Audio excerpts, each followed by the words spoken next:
E aí, fiotinho, tudo bem? Aqui é o professor Ricardo, mais uma vez com você. Nessa videoaula eu vou tratar um pouquinho sobre dízimas periódicas. Então, siga meus bons para a gente conversar um pouquinho sobre esse conteúdo da matemática.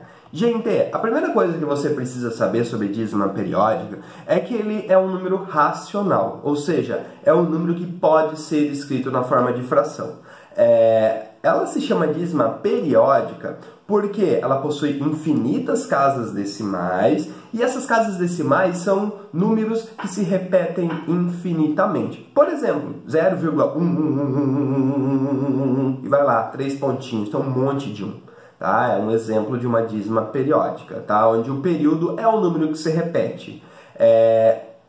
Essas dízimas periódicas, apesar de terem infinitas casas decimais, nós podemos escrevê-las na forma de fração, tá? A gente vai aprender aqui como se escreve eles na forma de fração. E essas frações que geram dízimas periódicas é o que a gente chama de fração geratriz, tá? Então, a fração ali que quando a gente divide o numerador pelo denominador, essa fração é uma fração geratriz, tá? Uma fração que gera uma dízima periódica. Então, assim, alguns exemplos, né, de dízimas periódicas que a gente pode descrever seria 0,1111, pontinho, pontinho, pontinho, tá? Toda dízima periódica, ao invés de representar pelos 3 pontinhos, a gente pode representar também com uma barrinha em cima do período. Apenas assim, 0,1 com um risquinho em cima do 1. Significa que isso é aquela mesma dízima periódica. A dízima periódica, elas são classificadas em duas formas. Uma dízima periódica simples e uma dízima periódica composta. Professor, qual que é a diferença? A dízima periódica simples é aquela dízima periódica que após a vírgula já é apresentado o seu período, ou seja, aquele número que está se repetindo infinitas vezes. A dízima periódica composta, antes de se apresentar o período, após a vírgula, aparece ali pra gente o que a gente chama de antiperíodo. É algum número que não vai se repetir junto ali com a dízima periódica. Tá? Então, por exemplo, o 0,3525252, pontinho, pontinho, pontinho. Veja que esse número 3 ele não se repete junto com o 5 e o 2, 5 e o 2, 5 e o 2. Ou seja, é o que a gente chama de antiperíodo. E aí o nosso período aqui seria apenas o 5, 2, ou seja, o 52. Posso representar também com o risquinho em cima, só que o risquinho agora ficaria só em cima do 5 e do 2. Assim, ó, 0,352, o risquinho em cima apenas do 5 e do 2. Então, alguns pequenos detalhes aqui que tem que ser prestado atenção. De dízima periódica simples. Eu quero pegar, sei lá, esse número 0,2323, pontinho, pontinho, pontinho, eu quero escrever ele em forma de fração. Primeira coisa que você tem que fazer, você não sabe qual é a fração que é equivalente, ou seja, que é igual a esse número decimal. Então você vai representar isso por uma incógnita, no caso o x, né? A gente vai usar o x. Então eu posso dizer que o x é igual a 0,2323, pontinho, pontinho, pontinho. Gente, eu vou chamar essa equação aqui de equação 1, tá? Só para a gente não se perder um pouquinho, vou chamar ela de equação 1. Agora, o meu objetivo aqui é fazer o seguinte, eu quero fazer com que o período fique do lado esquerdo da vírgula. Para que o período fique do lado esquerdo da vírgula, gente, o que tem que acontecer com essa vírgula? Ela tem que sair daqui onde ela está, entre o 0 e o 2, e ela tem que ficar entre o 2 e o 3. Por quê? O meu período aqui é o 23. Tá? Meu período é o 23. Então eu tenho que ficar com 23,23, 23, 23, 23, 23, 23, 23. Aí vem um pouquinho da multiplicação com base 10, né? Para a vírgula poder andar duas casas à direita, eu vou fazer o seguinte, eu vou multiplicar os dois lados da igualdade por um número. Assim, coloco 1, a quantidade de vírgulas que eu preciso andar aqui para a direita, vai me indicar quantos zeros eu preciso nesse número. Eu preciso andar 2 casas para a direita, então vou multiplicar por 100. Se eu precisasse fazer a minha vírgula andar 3 casas à direita, multiplicaria por 1000. Uma casa para a direita, eu multiplicaria por 10 e assim por diante, tá? Quantidade de casas decimais ou a quantidade de algarismos que possui o nosso período me indica quantos zeros vai ter aqui o número que vai multiplicar essa minha equação número 1. Então eu vou fazer lá 100 vezes x, eu vou ficar com 100x igual o 0,23, 23, 23, 23, 23 vezes 100. Cara, a vírgula vai ficar entre o 2 e o 3, ela vai ficar aqui. Então eu vou ficar com 23,23, 23, existem infinitos 23 aqui se repetindo. Agora, essa equação aqui verde eu vou chamar de equação 2. O que nós vamos fazer, gente? Ó, vamos fazer uma subtração, então. A subtração da equação 1 com a equação 2. Nossa, professor, para quê? Para a gente poder eliminar o nosso período. A gente vai conseguir eliminar a parte decimal. A gente vai trabalhar apenas com números inteiros. Lembrando que para ser fração, tanto o numerador como o denominador precisam ser números inteiros. Não podem ser números decimais, tá? Fração, não existe fração com o numerador ou denominador decimal. Então, nós vamos fazer o seguinte aqui, ó. Eu vou fazer uma subtração. E vai ser sempre essa subtração. A equação 2 menos a equação 1. Então, eu vou escrever na sequência. A equação 2. 100x igual a 23,2323, pontinho, pontinho, pontinho, menos a nossa equação 1, que é o x igual a 0,232323, pontinho, pontinho, pontinho. E, gente, eu vou fazer o seguinte. 100 menos o x, vou ficar com 99x. O 23,2323 menos o 0,23232323, o que eu vou fazer, cara? A parte decimal de cima vai anular a parte decimal de baixo. E o 23 menos o 0 vai sobrar o 23. Agora, o 99 que está multiplicando o x, ele vai passar para o outro lado da igualdade, dividindo. Ou seja, o x vai ser igual a 23 sobre 99. Pronto, ó. Se eu pegar e dividir 23 por 99, você pode fazer aí na sua calculadora, você vai observar que vai dar 0,23232323232323. Mas, professor, não tem um jeito mais fácil de fazer isso? Tem. Olha só, uma outra forma bem simplesinha. Você pega aqui o seu número, tua dízima periódica, 0,23232323. Coloca igual. Gente, já escreve a barrinha da fração aqui. Primeiro de tudo, determina o período. A gente sabe que o período é o 23. Então, o numerador da sua fração vai ser o período, 23.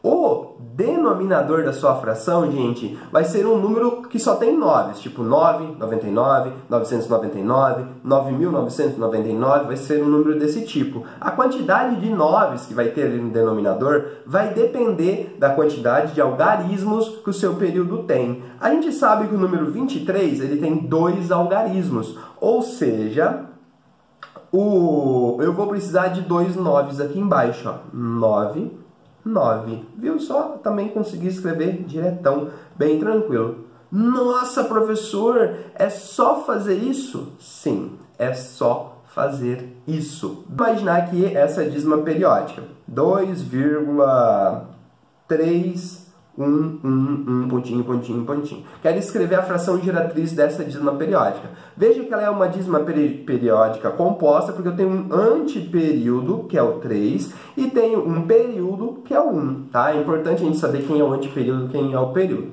A primeira coisa que a gente vai fazer é colocar a nossa dízima periódica igual a x. Então, eu vou fazer o seguinte, ó. X é igual a 2,311, pontinho, pontinho, pontinho. Vou chamar essa equaçãozinha aqui de equação 1.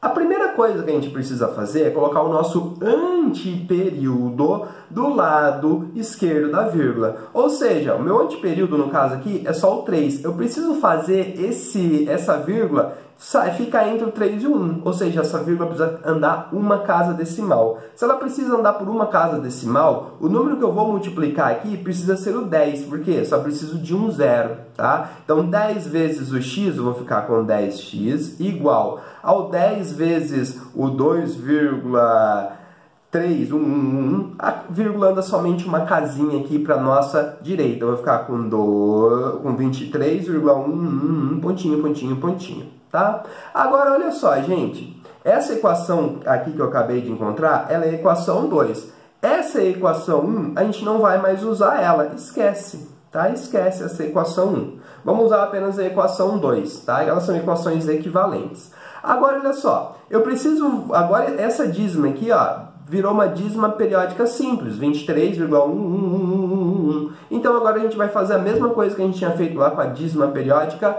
simples. O fato é, eu vou simplesmente fazer a vírgula andar uma casa decimal. Eu quero fazer o período ficar para o lado esquerdo, então preciso fazer ela andar por uma casa decimal. Vou multiplicar a equação 2 por 10. Ó, a minha equação 3 vai ficar 10 vezes 10x, vou ficar com 100x, igual 23,111 vezes o 10, a vírgula anda somente uma casinha para cá, vou ficar com 231,111, pontinho, pontinho, pontinho. Tá? E aí aquela mesma ladainha, vou fazer a equação 3 menos a equação 2, a mesma coisa que a gente já tinha feito lá, tá? Agora o que a gente vai fazer? Eu vou simplesmente subtrair, né? O 100x menos o 10x, vou terminar essa continha aqui em cima aqui para não faltar muito espaço, eu vou ficar com 90x, igual a parte decimal corta, a parte decimal de cima corta, a parte decimal de baixo. E aí eu vou fazer a subtração, né? Os 231 menos o 23. Então, vou fazer aqui, vou ter que emprestar 1 para esse cara, vai ficar 2.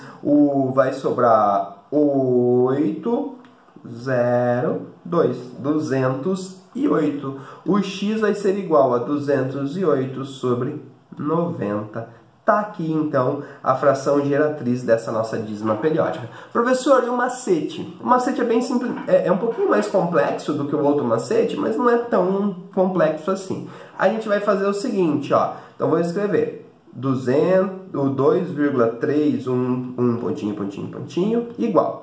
Coloco lá a barrinha da fração. O denominador é a parte mais fácil. A quantidade de noves é a quantidade de algarismos que o nosso período tem. O número 1 tem apenas um algarismo, então eu preciso de um único 9. Sempre primeiro os 9. A quantidade de zeros é a quantidade de algarismos do nosso anteperíodo. Então, o nosso anteperíodo é o 3. O 3 tem apenas um algarismo, eu preciso de apenas um zero.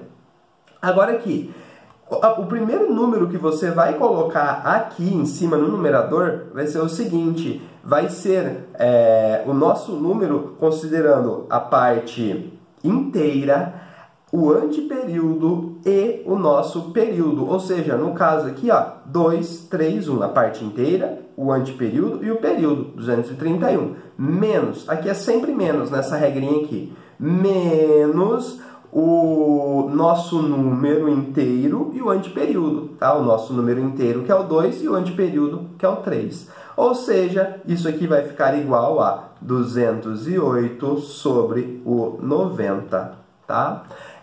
Mais uma vez, mais um exemplo aqui, usando a regrinha ali, nosso anteperíodo, tá? Tá vendo? Ó, o 3 é o nosso anteperíodo. Porque o número que está se repetindo aqui é 21, 21, 21, 21, tá? É o nosso período. Então, ó, vou fazer assim, ó, meu anteperíodo é igual a 3 e o meu período é igual a 21. Então, para a gente poder usar o macetezinho, vai ficar assim, ó, a nossa fração. Primeiro eu vou escrever o número, a parte inteira do número, o 5, depois o anteperíodo, o 3, e por fim eu vou colocar o nosso período, 21, menos esse número aqui sem o período, que seria daí a parte inteira e o nosso anteperíodo, que é o 3. Tá? Então ficaria 53. Sobre a quantidade de noves que vai aparecer aqui embaixo é igual à quantidade de algarismos que o nosso período possui. Então, se o nosso período possui 2 casas decimais, então eu vou colocar 2 noves, né? E se o meu anteperíodo possui apenas uma casa decimal, eu vou colocar apenas um zero. Prontinho, tá aqui. É só fazer a subtração ali, ó. 5.321 menos o 53. Então, eu vou precisar emprestar 1 aqui, que vai ficar o 8. Esse cara tinha ficado 1, vai precisar emprestar aqui, vai ficar o 6, 2, 5. 5.268 sobre 990 é a nossa fração geratriz. Sempre que possível, gente, se você quiser, você pode simplificar também essas frações, tá? O numerador e o denominador para encontrar a fração irredutível, tá? Então, gente, essa foi um pouquinho aí sobre dízimas periódicas. Fui!